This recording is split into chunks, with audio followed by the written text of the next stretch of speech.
नमस्कार. धनु राशीचं आपण फेब्रुवारी महिन्याचं भविष्य बघत आहोत.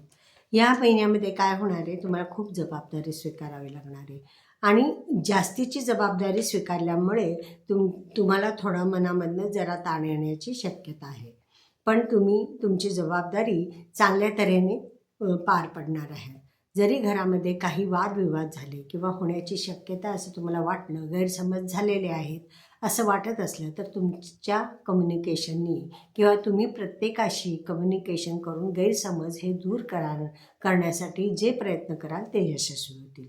आर्थिकदृष्ट्या अतिशय चांगला काळ आहे.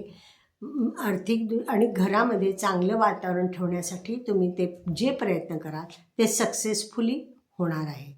कारण इथे काय आहे माहिती आहे का, कम्युनिकेशननी तुमचे जे बारीक बारीक प्रश्न आहेत ते निघून जातील आणि घरामध्ये चांगलं खेळीमेळीचं वातावरण राहून घरामध्ये एखादं छान कार्यक्रमही तुम्ही आखू शकता. स्वतःचे प्रयत्न, स्वतःचे कष्ट ह्यामुळे तुम्ही सगळं कामाला स्वतःची प्रायोरिटी देऊन ते यशस्वी करण्यासाठी अतिशय कष्ट घेणार आहात आणि त्यातनं तुम्ही यश संपादन करणार आहात. त्यामुळे तुमची भाग्यवृद्धीही होणार आहे. निश्चितच काम व्यवस्थित झाल्यामुळे बाकीच्याही गोष्टी तुमच्या सुरळीत होणार आहे.